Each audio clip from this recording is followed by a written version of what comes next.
Todos ustedes, queridos amigos y amigas, pues sean bienvenidos a este canal de YouTube Nelita de la Cruz. No se les olvide darnos su like acá abajo la campanita, píquenle, púchenle.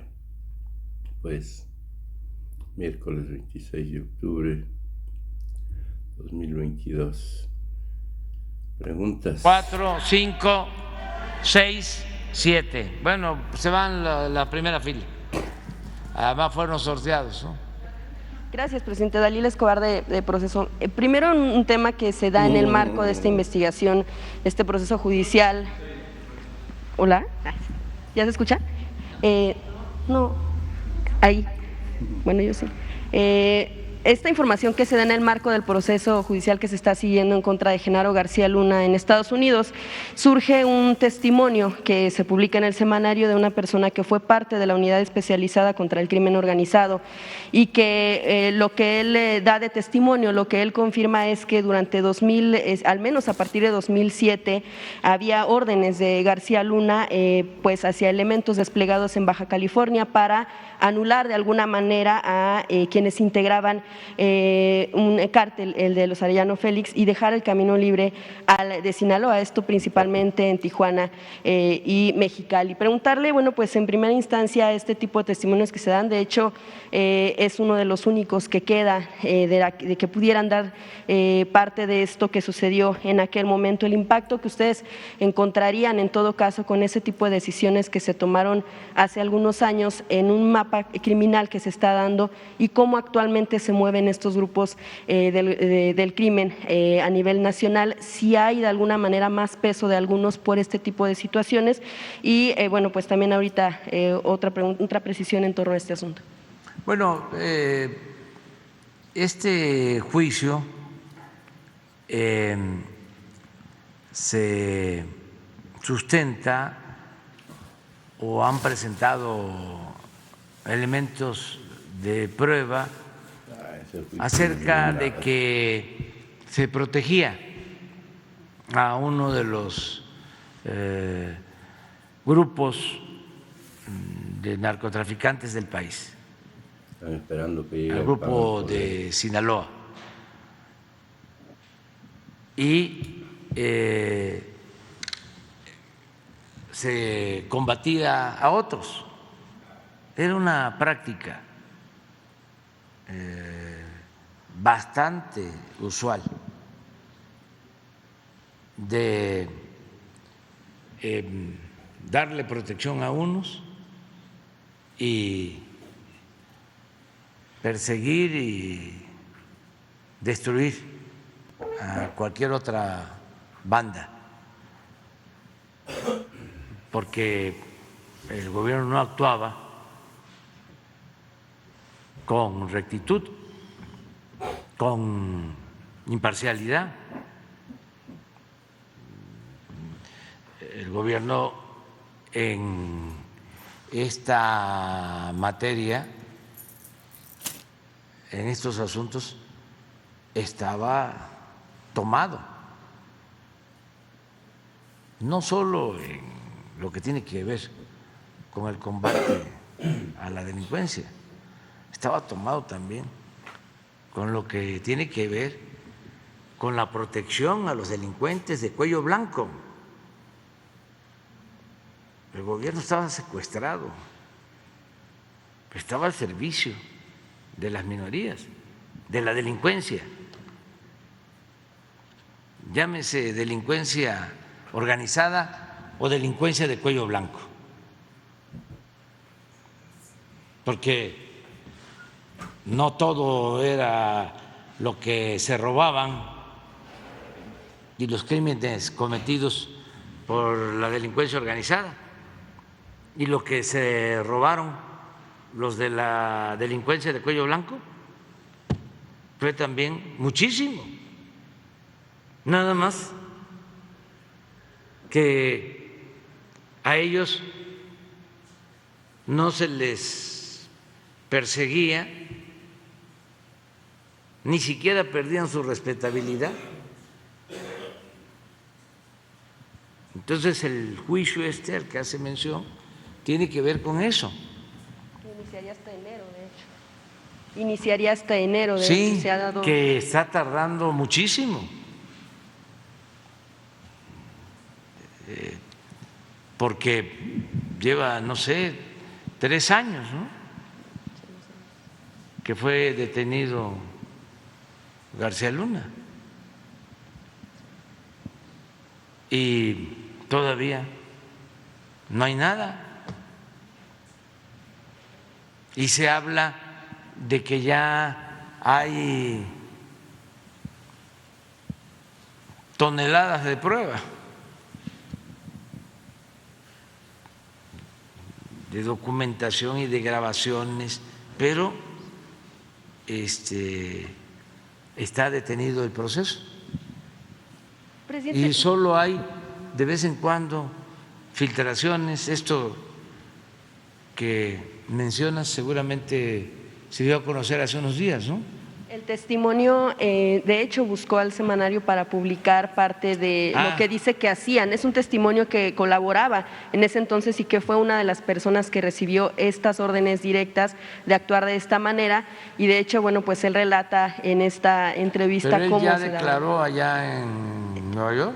Es parte de lo que no sabemos si es parte de los testimonios o de incluso protegidos. No, eso no lo menciona él. Sí. Sí, eso es lo que podemos decir. No tenemos más información, solo lo que se ha dado a conocer oficialmente del juicio y testimonios. Y preguntarle, presidente, todo este poder que adquirieron estos grupos del crimen, si hasta el momento en la actual administración de alguna manera no son parte de la presión que pudiera haber en decisiones desde el gobierno, con todo lo que se adquirió en algún momento. No, porque el frío sabe de dónde se arrima.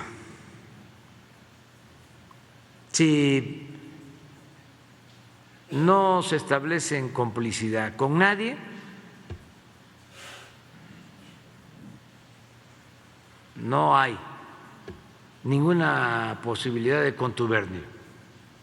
Y aquí está bien pintada la raya.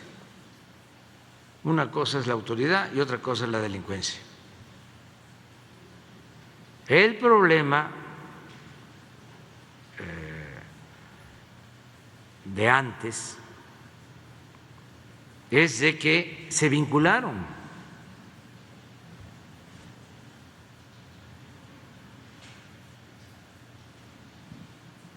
En muchos actos ilícitos, incluso vinculaciones ilícitas entre gobiernos. El operativo ese Rápido y Furioso es a todas luces ilegal, violatorio de nuestra soberanía, y eso se pactó entre los gobiernos de Estados Unidos y de México. Eso ya no se permite. Imagínense ponerse de acuerdo para que de manera clandestina se introduzcan armas de Estados Unidos a México con sensores para que esas armas lleguen a la delincuencia y que con esos sensores se pueda detectar quiénes las usan y detenerlos e ir por ellos. O sea, ni en términos operativos, de eficacia policíaca,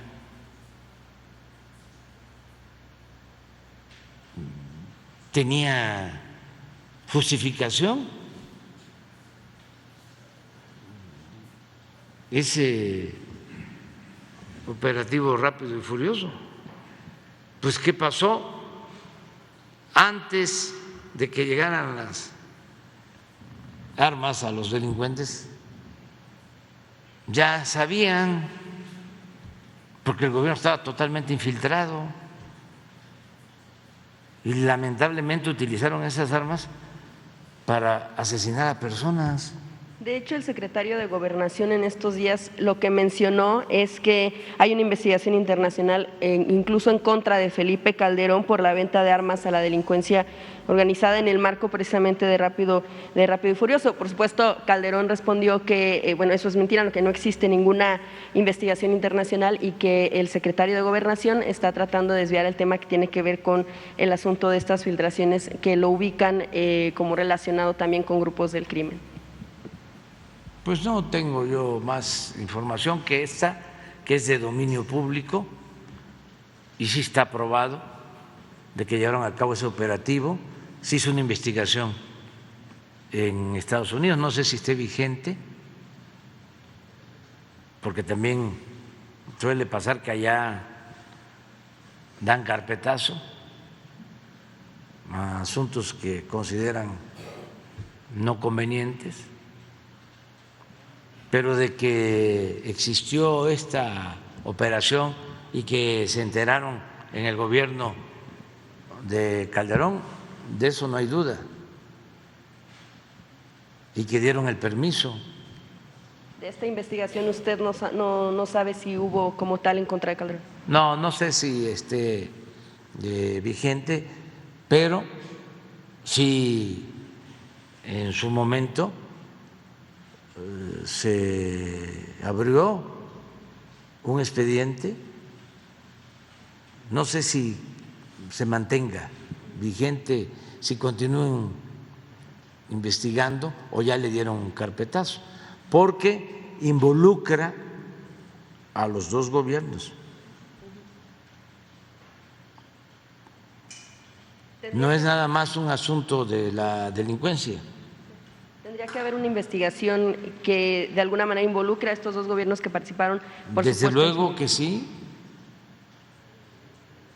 desde luego, pero yo no tengo más información sobre esto.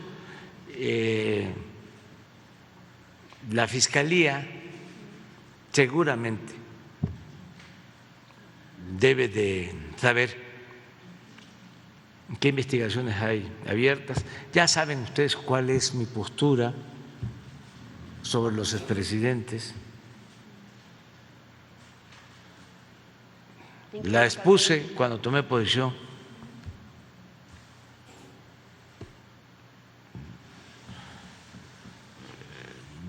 Dije que si en una consulta la gente decidía que se les juzgara, pues que se abrieran los expedientes. Se llevó a cabo esa consulta, no fue vinculatoria porque no participaron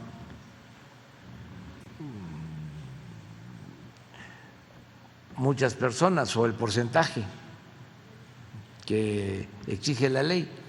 Sí participaron millones de personas, no sé, creo que como 10 millones, ¿no? O menos, 7 millones, sí. Y sí pidiendo la mayoría que se juzgara a los expresidentes, pero la ley pide una participación del 40% de los ciudadanos para que sea vinculatoria la consulta. Entonces, esa es mi postura.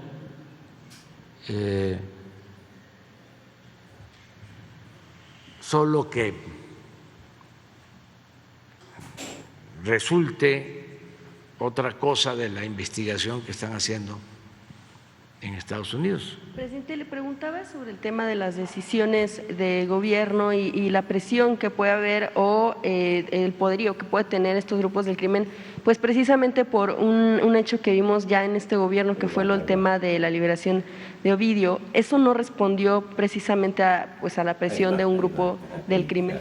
No, eso ya lo he explicado varias veces, pero no está de más que lo vuelva a exponer.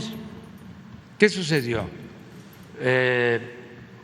Había un grupo haciendo una investigación para detener a esta persona. Otra vez, explicación. Deciden aprenderlo al mediodía en su casa y hay una reacción de el grupo de la delincuencia y empiezan a movilizarse con armas de alto poder, empiezan a agredir a unidades habitacionales de militares, secuestran a militares,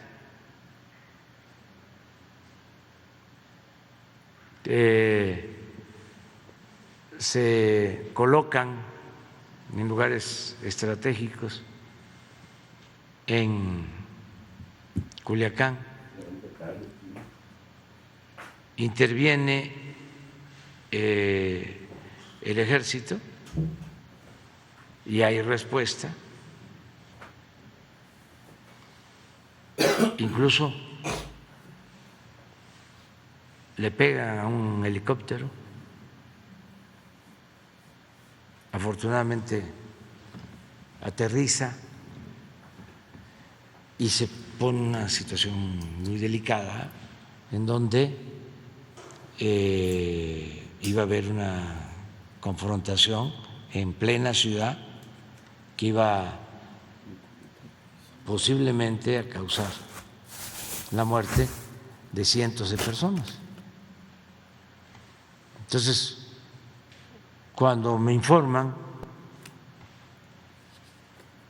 sobre cómo están las cosas, pues pienso en la vida de las personas, de la gente,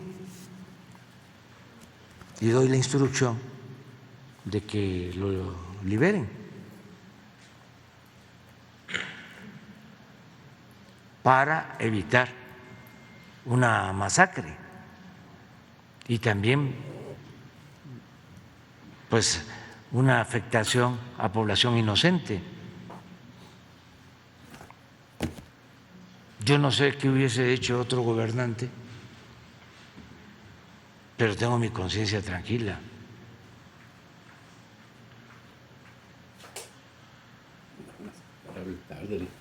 Y me acordé mucho de lo que decía el general, por eso es importante la historia,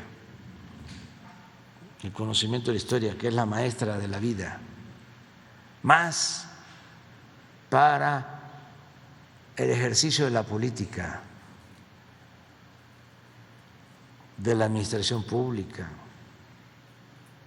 para el periodismo. Lo que decía el general Ángeles, ¿por qué no pones esa frase? Me acordé de ese texto, lo puse creo que al día siguiente, y en la mañana lo que les estoy diciendo a ustedes, me acuerdo que íbamos hacia Oaxaca, o fuimos a Oaxaca,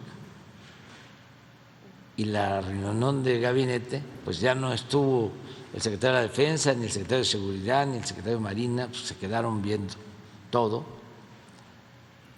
Esto se resolvió como a las 11 de la noche y al día siguiente, de todas maneras, llevamos a cabo la reunión de seguridad. Ellos no asistieron, pero sí hubo representantes de Marina y de Defensa y de Seguridad y llevamos a cabo la conferencia de prensa. Y esto, repito, que les estoy explicando, esta decisión, ahí les puse el por qué habíamos tomado esa decisión de soltarlo. Y así fueron los hechos. Ahora, en la chachalaca, en la, ¿cómo se llama esta? Guacamaya. Es que no me gusta decirle guacamaya. La guacamaya es una ave bellísima que come guapaque.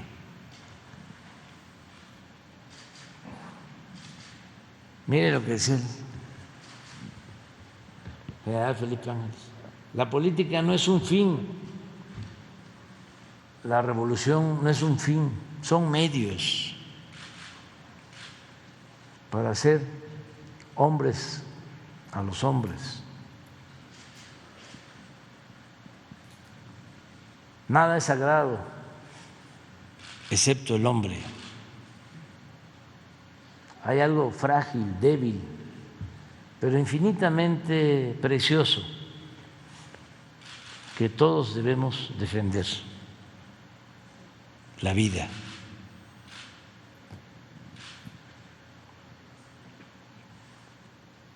Presidente, solo porque lo menciona y lo ha mencionado reiteradamente, el tema que tiene que ver con el hackeo, solo quiero preguntarle si no considera que si estos sistemas donde se aloja la información de la Sedena, que tiene que ver con seguridad nacional, no hubieran estado endebles, se habría podido dar este hackeo. Es decir, ¿qué han analizado en torno a la ciberseguridad que tiene que ver con las Fuerzas Armadas? Pues que sí hay que proteger alguna información por cuestiones de seguridad, lo que tiene que ver con el narcotráfico,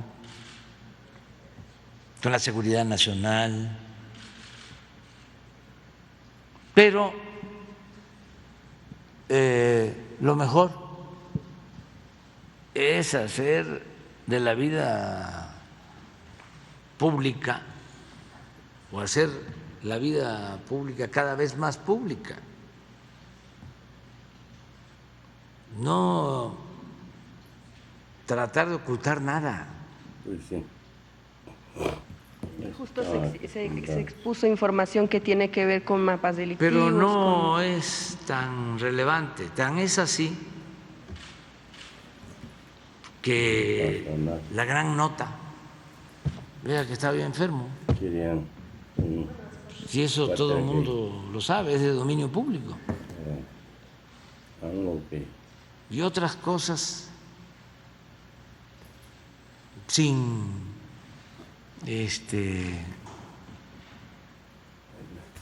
trascendencia. Por ejemplo, esto de Culiacán, ahí aparece de que yo di la orden, pero si eso ya lo había dicho. Que el ejército intentó mejorar su imagen después de ese operativo. Pues sí, sí, pero eso lo tiene que hacer cualquier institución y más en un proceso de transformación. Nosotros tenemos que tener cada vez mejor imagen pública, porque la autoridad se adquiere con rectitud, como decía Juárez, con el recto proceder. Y la autoridad tiene que ver con la ética, con la moral. Si se tiene autoridad moral, se tiene autoridad política. Y esto aplica para los servidores públicos y para las instituciones. Y la verdad, tanto la Marina como la Secretaría de Defensa están actuando muy bien. Podemos, nada más que nos adelantaríamos, vamos a esperar a que ellos nos informen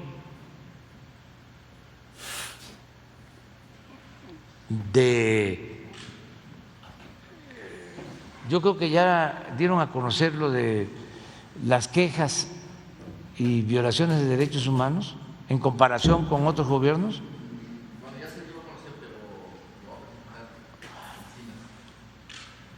Mañana, ¿no?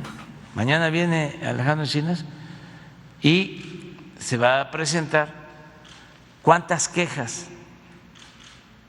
han habido por violación de derechos humanos, cuántas recomendaciones. Y les puedo decir desde ahora, nada que ver con los otros gobiernos, nada que ver. Y lo mismo en los índices de letalidad. Eso es una prueba dolorosa y vergonzosa de una decisión equivocada que se tomó cuando se declaró la guerra al narcotráfico, cuando se pensó que se iba a resolver el problema solo con el uso de la fuerza, con medidas coercitivas, al mismo tiempo que se abandonaba al pueblo, que se abandonaba a los jóvenes, que los rectores, uno de la UNAM, acuñó la famosa frase chistosa y discriminatoria de los ninis para desprecio de los jóvenes que ni estudian ni trabajan y nunca hicieron nada por los jóvenes. Entonces, hay prueba suficiente de que querían resolver todo con la mano dura. Ustedes porque están jóvenes, a lo mejor ya no se acuerdan, pero estaba de moda el que se ponían enfrente de las cámaras así.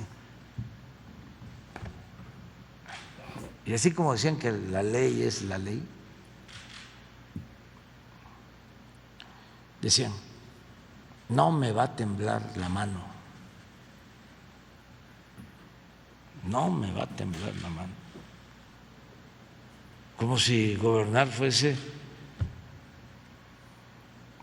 reprimir, sinónimo de autoritarismo. Por eso, imagínense cómo estaban de enajenados con el uso de la fuerza, que cuando digo que la paz es fruto de la justicia y que hay que atender las causas, que eso es lo más importante, que hay que atender al pueblo, que hay que considerar que la gente tenga ingresos, mejores salarios, que se atienda a los jóvenes. Y todo eso lo redondeo en una frase: abrazos, no balazos. ¡Uy! Se volvieron locos, burlándose. ¿Pero qué? ¿Cómo vamos a enfrentar la violencia con la violencia? ¿Cómo se enfrenta el mal con el mal? El mal se enfrenta haciendo el bien. No se puede apagar el fuego con el fuego. ¿Pero qué hicieron ellos? ¿No se acuerdan cuando declara la guerra Calderón? Se los voy a seguir recordando porque sé que no les gusta a los conservadores, pero como ellos no ven esta conferencia, aquí donde no nos ven y no nos escuchan, pues nada más les recuerdo que llegó con un uniforme militar a Uruapan, iba con el secretario de la Defensa y su equipo, que era gobernador en ese entonces, que estaba esperando, y como el secretario de la Defensa pues es una gente muy corpulenta, grande, y venían todos uniformados. Me platicó una gente vinculada al gobernador de entonces, de Michoacán, de que estaba a punto de decir: ¿dónde está el presidente? Cuando aparece uniformado. Ya se van por carretera a Pachingán, a la Tierra Caliente, y todavía le dice el gobernador: no te vas a quitar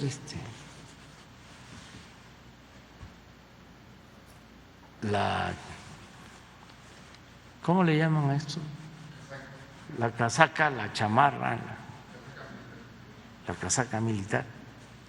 Mucho calor, allá en la Tierra Caliente más de 40 grados. No. Y así se bajó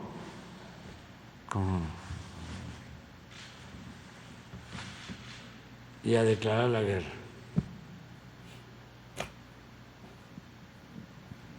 Pero además, no sé si él sabía o no, pasa el tiempo y resulta que se convierte en el hombre fuerte del gobierno García Luna, en su brazo derecho.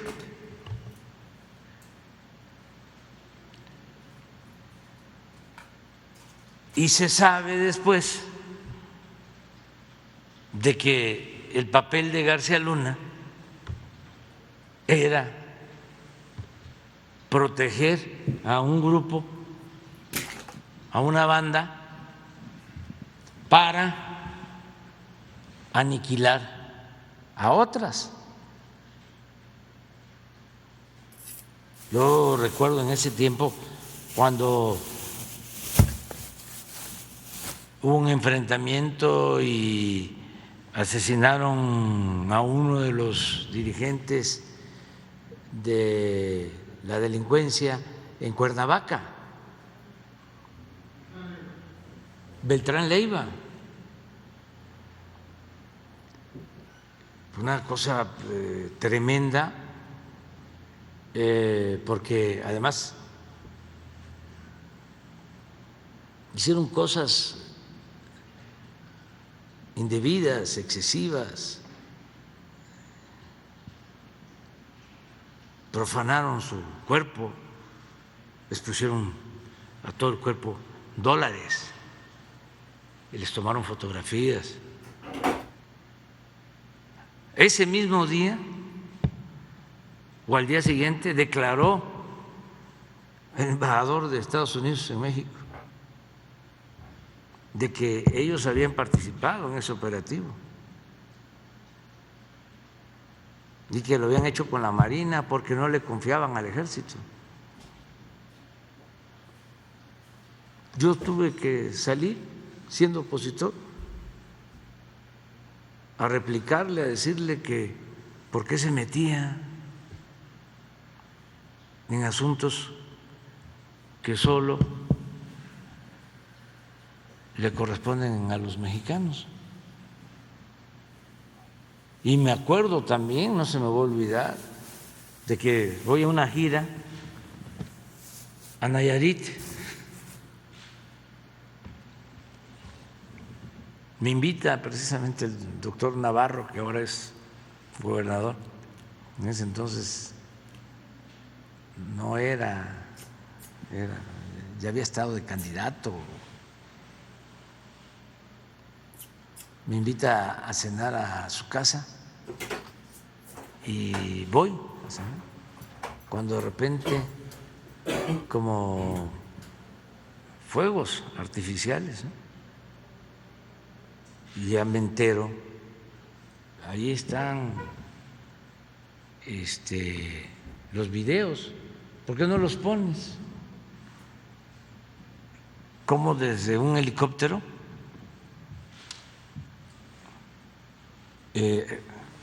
masacran a un grupo. Y ahí me entero de que habían jóvenes y declaro de que eso estaba mal, que no era la forma, que no debía hacerse eso. Y se me vinieron encima todos los medios, todos. Entonces, es muy distinto,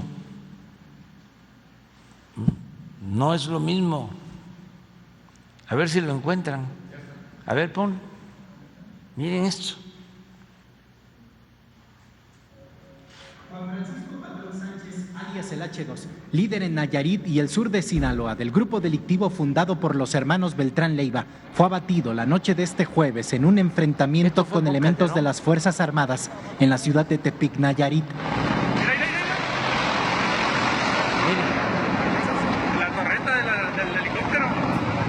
El Gabinete de Seguridad Nacional confirmó la identidad de Patrón Sánchez. En el operativo participaron fuerzas especiales de la Armada de México, quienes abatieron al presunto delincuente. El operativo comenzó cerca de las 8 de la noche en el sur de la capital nayarita, cerca del Libramiento a la ciudad.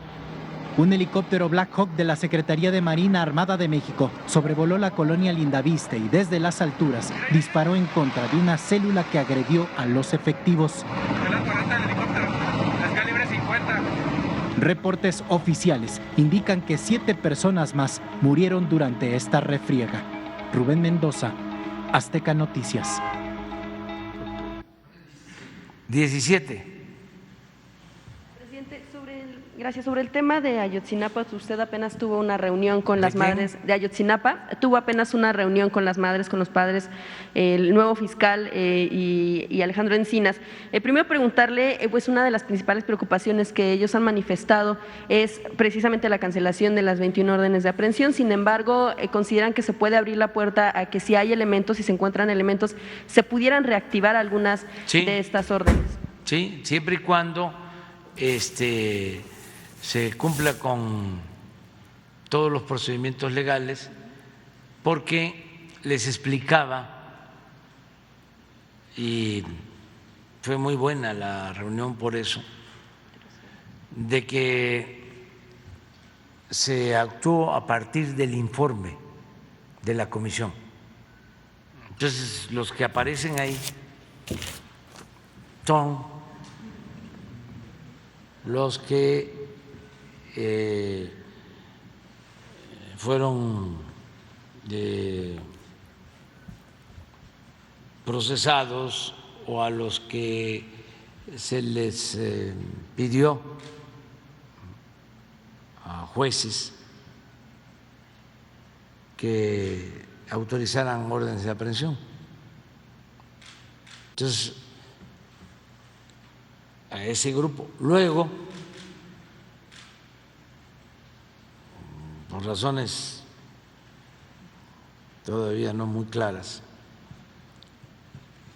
se dio a conocer que no eran 20 o 25 los que estaban ahí, sino que habían 80. Mi interpretación, porque yo siempre digo lo que pienso, es de que cuando se dio la instrucción de que se judicializara de acuerdo al informe, y habían personas que contaban con protección o que posiblemente no querían que se les juzgara o se les iniciaran procesos, pues entonces quisieron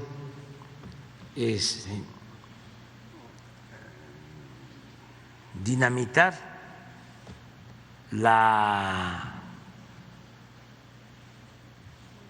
decisión judicial, pensando que si metían a más ya no se iba a actuar sobre los que estaban como responsables en el informe. Nada más que actuó bien la Fiscalía,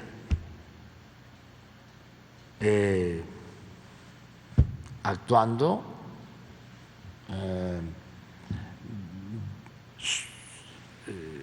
en contra de los que aparecieron en el informe de la comisión, sin que esto significara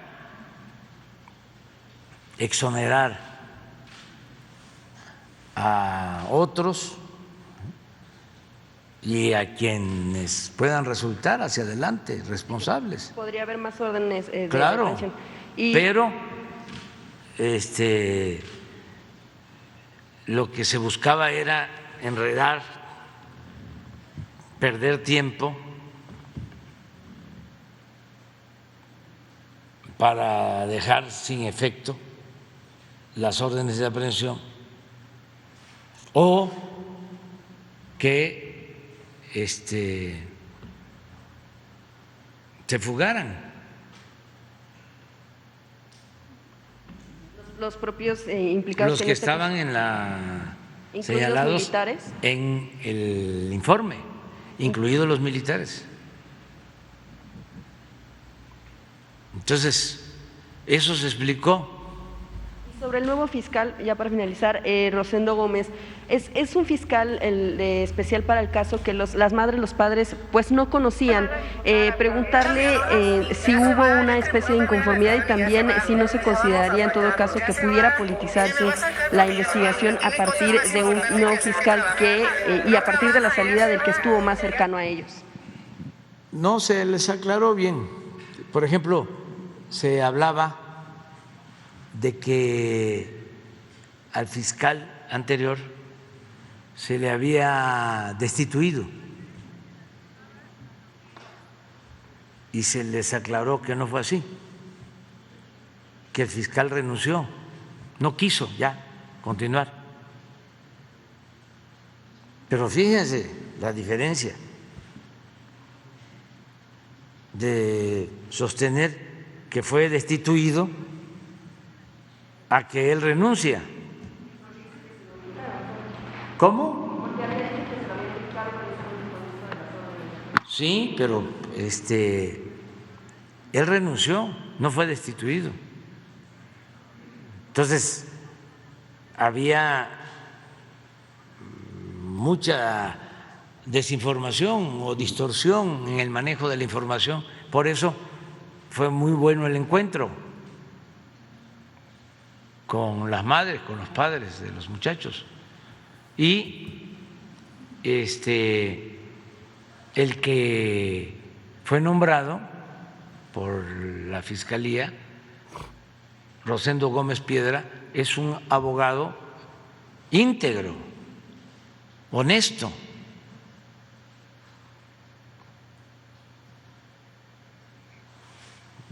De primera, porque como en todas las profesiones, Yo les he dicho aquí que a ver si me da tiempo porque hay que cambiar tantas cosas cada vez que se necesita para ocupar un cargo. En el caso de lo jurídico, se pide que tenga el abogado, si esa es la profesión que debe de poseerse para ocupar el cargo, se le pide 10 años de experiencia. Y no es nada más el caso de los abogados. A cómo estaba la situación de descomposición, un abogado con 10 años de experiencia ya es un maestro.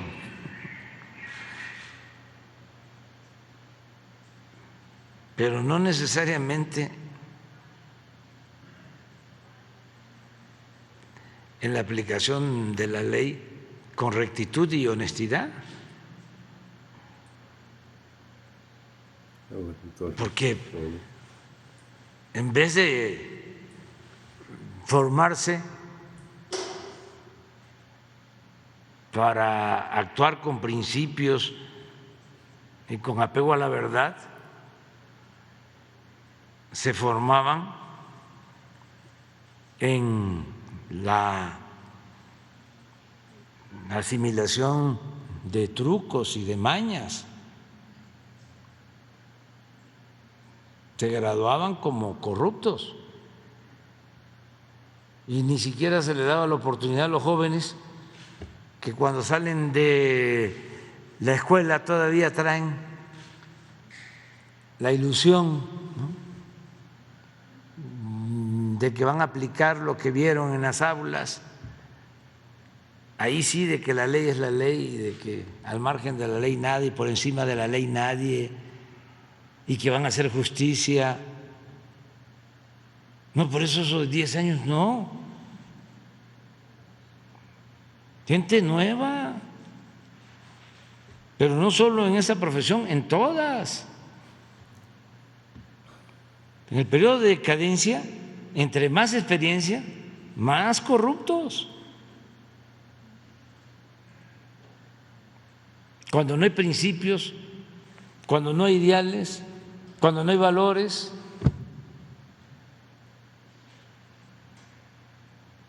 Es el que no tranza, no avanza.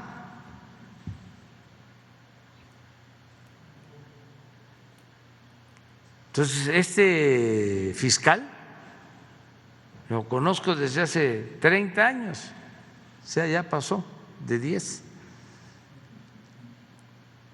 Y es íntegro, porque afortunadamente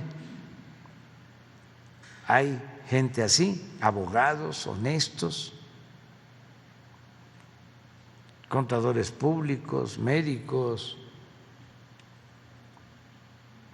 ingenieros, de todas las profesiones, periodistas.